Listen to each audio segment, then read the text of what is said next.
یعنی اللہ تعالیٰ کے لیے عبادت کو خالص کرنا، صرف اللہ تعالیٰ کو عبادت کا مستحق سمجھا جائے۔ یہ آیت کریمہ سبحان اللہ،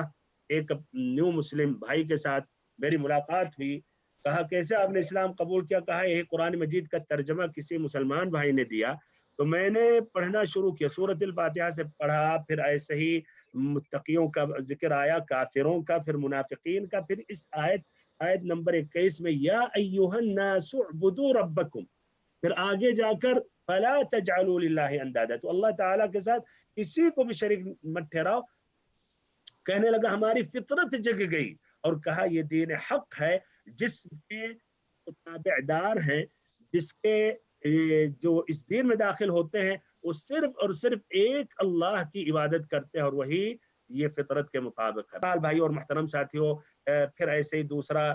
جو ثمن تھا اس میں جو تلاوت کی گئی اس میں آدم علیہ السلام کی فضیلت ظاہر ہوئی، اور فضیلت کا سبب علم ہے، اور علم جب کہا جاتا ہے تو سب سے پہلے اس میں شرعی علم داخل ہوتا ہے، قرآن اور حدیث کا علم، تو ہمیں اس کا اہتمام کرنا چاہیے۔ ایسے ہی پھر ان سے جو غلطی ہو گئی انہوں نے توبہ کیا، اس میں یہ ہے فَتَلَقَّى آدَمُ مِن رَبِّهِ کلمات، کہ اللہ تعالیٰ کی طرف سے کچھ کلمات انہیں دیے گئے جو پھر اللہ نے انہیں معاف کیا۔ اس کی روشنی میں بہت سے لوگ لمبی چوڑی قصے بیان کرتے ہیں کہ عرش کے پاس لکھا ہوا تھا محمد، اور نبی صلی اللہ علیہ وسلم کا وسیلہ پکڑا۔ یہ کہنے کی بات ہے، اس میں صحیح مستند روایتیں نہیں ہیں، بلکہ قرآن مجید کی آیتوں کی تفسیر، بہتر طریقہ تفسیر کا ہے کہ قرآن مجید کی دوسری آیتوں سے کی جائے۔ بھائیو یہ بھی ایک قاعدہ بیان کر دوں، قرآن مجید کی آیتوں کی تفسیر سب سے عمدہ قسم کی تفسیر کیا ہے؟ یعنی ہم یا آپ اپنا اجتہاد کریں یا ایک عالم بھی اجتہاد کریں، نہیں۔ نمبر ایک، قرآن مجید کی آیتوں کی تفسیر قرآن مجید کی دوسری آیتوں سے کی جائے، یہ سب سے عمدہ ہے۔ اور دوسرے قسم کا پھر دوسرے نمبر پر ہے کہ قرآن مجید کی آیتوں کی تفسیر نبی صلی اللہ علیہ وسلم نے اپنے احادیث مبارکہ میں کیا۔ پھر نمبر تین، صحابہ کرام جنہوں نے نبی صلی اللہ علیہ وسلم سے سیکھا اور جانتے تھے کہ کب نازل ہوا، کیوں نازل ہوا، اس کی وجہ کیا ہے۔ پھر اس کے بعد تابعین جنہوں نے صحابہ کرام سے سیکھا، پھر عربی زبان کی اعتبار سے۔ لیکن ہم آ کر اس صدی میں اپنے حساب سے، اپنے مزاج سے قرآن کو توڑے پھوڑے اور اس کی ترمیم کریں، اپنے حساب سے اپنے مزاج کے مطابق اس کو سیٹ کریں، پھر کہیں یہ تفسیر ہے، تو یہ تو زبردستی ہے، اور یہ القول علی اللہ بلا علم ہے، کہ اللہ تعالیٰ کی طرف سے، اللہ تعالیٰ کی طرف ہم ایسے علم منسوب کر رہے ہیں جس پر دلیل نہیں ہے، اور یہ بہت ہی خطرناک ہے۔ یہ آئے گا سورۃ الانعام میں کہ یہ شرک سے بھی بدترین جرم ہے، وَأَن تَقُولُوا عَلَى اللَّهِ مَا لَا تَعْلَمُونَ، جس کا علم نہیں ہے وہ اللہ تعالیٰ کی طرف تم منسوب کرو۔ تو بہرحال یہ قرآن مجید کی اس آیت کی تفسیر سورۃ الاعراف میں، یہ بھی انشاءاللہ جب وہ ٹائم آئے گا، آیت نمبر اس کی 23 ہے، قَالَ رَبَّنَا ظَلَمْنَا أَنفُسَنَا وَإِن لَّمْ تَغْفِرْ لَنَا وَتَرْحَمْنَا لَنَكُونَنَّ مِنَ الْخَاسِرِينَ۔ تو یہ کلمات کی وضاحت وہ دوسری صورت میں ہو گئی۔ بارک اللہ فیکم۔ تفسیر پیش کرنے کے متعلق تو ادھر ذکر کر رہا ہوں۔ پہلی بات، اللہ رب العزت نے یہاں البقرہ کا واقعہ ذکر کیا، اور اسی واقعے کی وجہ سے اس سورت کا نام ہے سورۃ البقرہ۔ اگر آپ سوال کرنا چاہ رہے ہیں کہ اس سورت کو البقرہ کیوں کہا گیا ہے، تو اس لیے اس میں یہ جو عجیب اور ایک عجیب واقعہ آیا موسیٰ علیہ السلام کے زمانے میں، البقرہ گائے والا واقعہ، اسی کی نسبت اس قصے کی طرف یہ قصے کو اس کی اہمیت کی وجہ سے پورے سورت کا نام البقرہ رکھا گیا۔ تو یہ واقعہ یہ ہے مختصراً کہ بنو اسرائیل میں کسی شخص نے ایک کو قتل کر دیا اور کسی نے نہیں دیکھا قاتل کو۔ اب وہ موسیٰ علیہ السلام کے پاس آئے اور کہنے لگے کہ بتائیں کہ کس نے اس کو قتل کیا ہے۔ انہوں نے اللہ تعالیٰ سے دعا کی تو اللہ تعالیٰ نے حکم دیا کہ ایک گائے ذبح کرو۔ اب یہ ان کے اندر جو ایک جو جس کو کہتے ہیں تنطع، یعنی ایک تکلف والی جو بات، اللہ نے کہا ایک گائے ذبح کرو، تو ایک گائے یعنی کوئی بھی گائے جس کو گائے کہتے ہیں، المہم گائے ہو، بیل نہیں ہو، گھوڑا نہیں ہو، بکرا نہیں ہو۔ اب وہ کہنے نہیں کون سی گائے، گائے تو بہت ہے، اس کے حقیقت کیا ہے، اس کی عمر کتنی ہونی چاہیے، اس کا کلر کیا ہونا چاہیے۔ کلر کے بعد بھی کہا کہ ابھی بھی واضح نہیں ہوا ہے، تو ابھی بھی بہت سے بکریاں، بہت سے گائے ہیں، ان البقرہ تشابہ علینا۔ پھر اس کے بارے میں اور بھی جب تفصیل بتایا تو پھر انہوں نے جب ڈھونڈا تو صرف ایک گائے ملی، اور پھر اس کے بعد انہوں نے جب ذبح کیا اس کا ٹکڑا اس مقتول پر اللہ تعالیٰ کے حکم سے جب مارا تو وہ اللہ نے اس کو زندہ کر دیا اور اس نے قاتل کا نام لے لیا، پھر اس کے بعد عمر گیا۔ المہم اس میں بے شمار فائدے ہیں کہ اہم جو فائدہ ہمیں اس سے جو حاصل ہے وہ یہ ہے کہ دین میں تکلف کرنے سے بچنا چاہیے، اور خود نبی صلی اللہ علیہ وسلم زیادہ سوال کرنے سے آپ منع کرتے تھے، نہا عن کثرت السؤال و اضاعت المال، بکثرت سوال کرنے اور ایسے مال کو خرچ کرنے سے یعنی اسراف کرنے سے منع کیا۔ اور کئی واقعات ملتے ہیں کہ آپ صلی اللہ علیہ وسلم نے اس سے منع کیا، اور آپ سے جب سوال کرتے تھے تو آپ ناراض ہو جاتے تھے، مقصد وہ سوالات جس کے فائدہ نہ ہو، جس میں تکلف ہو۔ تو علی سبیل مثال آپ یہ بخاری و مسلم کی روایت ہے، حج کے ایام میں آپ نے کہا کہ اے مؤمنو، اللہ تعالیٰ نے تم پر حج فرض کیا ہے، حج فرض کیا ہے۔ ایک شخص کہنے لگا کہ اے اللہ کے نبی ہر سال؟ تو آپ صلی اللہ علیہ وسلم خاموش ہو گئے، یعنی آپ کو یہ سوال اچھا نہیں لگا، یہاں تک کہ اس نے 3 مرتبہ دہرایا تو آپ صلی اللہ علیہ وسلم نے کہا کہ اگر میں ہاں کہہ دوں تو واجب ہو جائے اور پھر کبھی بھی تم اس سے یاد نہیں رکھ سکو۔ آج جانتے ہیں مسلمانوں کی تعداد کتنی ہے، بہت سے ملکوں میں انڈونیشیا میں 30-35 سال انتظار کرتے تاکہ ان کی باری آئے۔ بہرحال آپ نے کہا ضرور ما ترکتکم، کہ مجھے چھوڑ دو جب تک میں یعنی یہ تفصیل جب تک میں نہیں بتاؤں، چھوڑ دو ہمیں۔ اور اس سے پہلے جو امتیں ہلاک ہوئی ہیں یہ کثرت سوالات کی وجہ سے اور اپنے انبیاء کی جو مخالفت کرتے تھے۔ پھر آپ نے قاعدہ بتایا امت کو، یہ بھائیو عبرت کی بات ہے اس میں، اذا امرتکم بشیء فأتوا منہ ما استطعتم واذا نہیتکم عن شیء فدعوه، کہ جب میں کسی چیز کا حکم دوں تو وہ جتنی استطاعت ہو اس کو تم پورا کرو، اور جس سے میں روکوں تو اس سے مکمل طور پر دور ہو جاؤ۔ یہ ایک اہم فائدہ ہمیں سیکھ کر یہ مجلس سے اٹھنا چاہیے کہ جس کا حکم نبی صلی اللہ علیہ وسلم نے دے دیا، شریعت کے بہت سے احکام ہیں، سب پر عمل کرنا یعنی مشکل ہے، لیکن حسب استطاعت آپ کریں جتنا میسر ہو، اور جو اللہ تعالیٰ کے نبی نے منع کر دیا تو وہ حرام ہے، اس سے مکمل طور پر دور ہو جائیں اور اس چکر میں نہیں جائیں اور اس میں واقع نہیں ہو۔ حرام میں نہیں ہے کہ چھوڑ دو لیکن جب ضرورت پڑے تو کرو، نہیں، وہ تو الگ ایک مسئلہ ہے۔ الاصل جتنے حرام ہے اس سے مکمل طور پر ہمیں دور ہو جانے چاہیے۔ آخری آیت اس میں ہے کہ اللہ تعالیٰ نے بنو اسرائیل کے بارے میں ذکر کیا، ثم قست قلوبکم، کہ تمہارے دل پھر بہت ہی سخت ہو گئے، پتھر کی طرح ہو گئے۔ تو اللہ المستعان، اس سے واضح ہوا کہ بہت سے انسان کے ایسے دل ہوتے ہیں جو پتھر کی طرح ہوتے ہیں، بہت ہی سخت ہوتے ہیں، نہ اس میں بھلائی داخل ہوتی ہے نہ اس میں اللہ کا ذکر داخل ہوتا ہے، یعنی اللہ کا ذکر کرنے سے محروم رہتے ہیں، اور ظاہر بات ہے ایسا دل بہت ہی پریشان رہتا ہے اور ایسے ہی اس میں تاریکیاں چھائی ہوتی ہیں۔ اور ایک اہم سبب ہے تاکہ یہ دل ہمارا پگھلے، نرم ہو، ہم اللہ کا ذکر کریں۔ بھائیو، الحسن البصری رحمہ اللہ کے پاس ایک شخص آیا اور اس نے کہا کہ اے الحسن، یا اے امام، یا اے شیخ، ہمارا احساس کر رہے ہیں کہ ہمارا جو سینہ ہے یہ سخت ہو گیا ہے۔ تو انہوں نے کہا ادبہ بذکر اللہ عز وجل، کہ اسے اللہ تعالیٰ کے ذکر کے ذریعے پگھلاؤ۔ تو بھائیوں اور بہنوں، رمضان مبارک کے مہینے میں ہیں، یہ بہترین چانس ہے کہ اپنے دل کو جو سخت ہو چکا ہے اس کو ہم ہلکا کریں، یا ایسے ہی اس کو ہم نرم کریں۔ اور اس کا ایک آسان طریقہ ہے جس کے لیے نہ وضو کا ہونا ضروری ہے، نہ قبلہ کی طرف متوجہ ہونا ضروری ہے، نہ مصلی پر بیٹھنا ضروری ہے، نہ مسجد میں جانا، وہ ہے ذکر اللہ عز و جل۔ اللہ تعالیٰ کا ذکر کرتے رہیں تاکہ آپ کے دل میں سکون طاری ہو، خصوصاً مبارک مہینے میں۔ مبارک مہینے میں یہ اعمال صالحہ کا ثواب اور بڑھ جاتا ہے، معظم ہو جاتا ہے، اور کئی گنا اللہ تعالیٰ بڑھا دیتا ہے۔ تو یہ بہترین چانس ہے، اور جسے توفیق اس مبارک مہینے میں نہیں ہوئی اور اس کا دل ابھی بھی سخت رہا تو اللہ المستعان، وہ تو پھر یہ ایک خصوصی علاج تلاشے اپنے اس دل کے لیے، اس لیے وہ حقیقت میں بیمار نہیں ہو چکا بلکہ مردہ ہو چکا ہے، اور ایسے دل پر صلاۃ الجنازہ، جنازہ کی نماز پڑھنے کی ضرورت ہے۔ اللہ تعالیٰ سے دعا کرتے ہیں ہم میں سے جتنے بھائی یہاں سن رہے ہماری بات، ان میں سے کوئی ایسا بھائی یا بہن نہ ہو جن کا دل اس قدر مردہ ہو چکا ہو، اور اگر کسی کے دل میں کچھ سختی ہے اور ایسے ہی اس میں قسوت ہے تو اللہ تعالیٰ سے ہم دعا کرتے ہیں کہ اللہ تعالیٰ ہمارے اس دل سے اس قسوت کو، اس شدت کو، اور ایسے ہی اس میں جو تاریکیاں چھا گئی ہیں ختم کرے، اور اللہ تعالیٰ اپنے ذکر سے ہمیں وہ ذکر کرنے کی توفیق دے اور اس ذکر کے ذریعے اس کو ہلکا کرے اور اس کو نرم کرے، آمین یا رب العالمین وجزاکم اللہ خیرا۔ آج کے درس میں اس میں اللہ تعالیٰ وہی بنو اسرائیل، وہی اصحاب موسیٰ سے مراد ان کی جو اتباع کا جنہوں نے دعویٰ کیا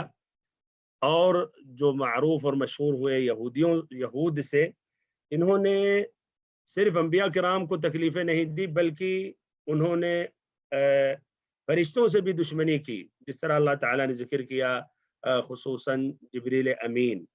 ایسے ہی سلیمان علیہ السلام پر بھی انہوں نے تہمت باندھی کہ یہ جادوگر تھے اور انہوں نے جادو سیکھی، اور اس کی تفصیل اللہ تعالیٰ نے بیان کی، یہی آیت نمبر 102 میں، اور یہ آیت ہے معروف ہے آیت السحر، اور یہ رقیہ شرعیہ میں اس آیت کریمہ کا خاص اہتمام کیا جاتا ہے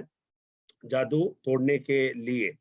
تو سلیمان علیہ السلام پر بھی انہوں نے یہ تہمت باندھی، اللہ تعالیٰ نے ان کی براءت ظاہر کی۔ ایسے ان کی صفتوں میں یہ بھی ذکر کیا کہ دنیا کے بہت زیادہ حریص ہیں، دنیا میں جینا چاہتے ہیں، چاہے ہزاروں برس تک، چاہے رسوائی میں کیوں وہ زندگی نہ ہو۔ اس میں ہمارے لیے، ہم سبھی کے لیے یہ فائدہ اور سبق ہے کہ دنیا میں اللہ تعالیٰ نے ہمیں بھیجا، تو یہ دنیا میں جو ہم آئے ہیں اللہ تعالیٰ کی عبادت کے لیے، دنیا کی طرف اس قدر مائل نہیں ہو جانا چاہیے، ہمیں اس قدر اس سے شدید محبت نہیں کرنی چاہیے، بلکہ ہمارا حقیقی وطن وہ ہے جنت، جہاں سے آدم علیہ السلام اتارے گئے ہیں۔ دنیا کے لیے بھی بھلائی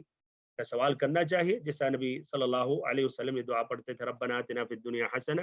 وفی الآخرۃ حسنہ وقنا عذاب النار۔ لیکن ایک مومن ہمیشہ آخرت کو دنیا پر ترجیح دیتا ہے اور آخرت کے لیے وہ تیاری برابر کرتا ہے، خصوصاً رمضان المبارک جیسے مہینے میں ایک یہ سنہری موقع اس کو غنیمت سمجھتا ہے اور اس میں اور اعمال صالحہ میں سبقت حاصل کرتا ہے، تاکہ اللہ تعالیٰ کے ہاں اس کا مقام اور رتبہ بلند اور اونچا ہو جائے اور جنت میں اونچا مقام اور اونچی جگہ ملے۔ اللہ تعالیٰ سے دعا کرتا ہوں کہ اللہ تعالیٰ ہم سبھی کو اس مبارک مہینے میں توفیق دے اور ہم سبھی کو جنت میں جنت الفردوس نصیب کرے۔ جو پہلی آیت پڑھی گئی 106، ما ننسخ من آیت او ننسها نأتی بخیر منها او مثلها الم تعلم ان اللہ علی کل شیء قدیر، یہاں نسخ کا ذکر کیا گیا جس کو ہم کہتے ہیں ناسخ منسوخ۔ اللہ تعالیٰ کی حکمت، اللہ تعالیٰ جو چاہے کرتا ہے، تو اسی حکمت میں اور ایسے ہی جس میں بندوں کی مصلحت ہے بہت سے احکام کو اللہ تعالیٰ بدل دیتا ہے۔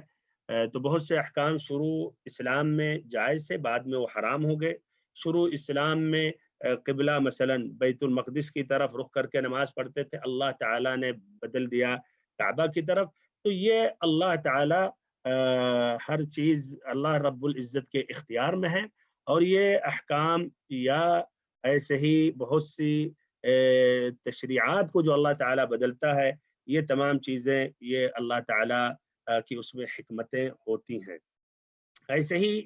آیت نمبر 109 میں اور پھر ایسے ہی آیت نمبر 120 میں